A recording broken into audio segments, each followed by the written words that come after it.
এই যে বোনেরা, কেউ আপনারে নিজে পৃথিবী বলে সম্বোধন করলেই কিন্তু পড়তে যায় না।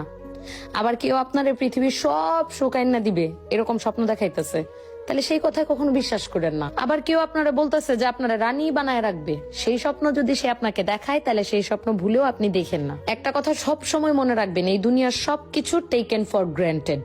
নিজের স্বার্থ ছাড়া এই পৃথিবীতে কেউ কিন্তু এক পাও নড়ে না। সো আজকে থেকে, এই মুহূর্ত থেকে, এখন থেকেই আপনার নিজের জীবন আপনি নিজে সাজান।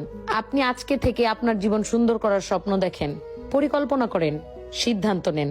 আর সেই সিদ্ধান্ত বাস্তবায়নের জন্য কাজ আজকে থেকে, এখন থেকেই শুরু করেন। আমরা যে যুগে বসবাস করতেছি, এই যুগে নিজের পৃথিবীটা না নিজে সাজানোর চেষ্টা করেন, কারণ আপনার স্বপ্ন, আপনার মনের আকাঙ্ক্ষা পূরণ করার জন্য কেউ এই পৃথিবীতে নাই। এই মন মানসিকতা যদি নিজের ভিতরে এখন থেকে গড়ে ফেলতে পারেন, তাহলে দেখবেন আপনি নিজে নিজেই স্বাবলম্বী হয়ে গেছেন। আর যদি আপনি মনে করেন ধুত্তরিকা দুনিয়াতে আসছি, আমার জন্য কেউ না কেউ তো আছে, সে কইরা দিবে আনবে, আমি খাবো বৈশা বৈশা আরামসে থাকবো, কখনোই সেটা সম্ভব না। সেই দিনগুলা আমাদের মা চাচি পর্যন্ত এসেই শেষ, কারণ তাদের ধারণ ক্ষমতা অনেক বেশি ছিল এবং তারা ধৈর্যশীল ছিল।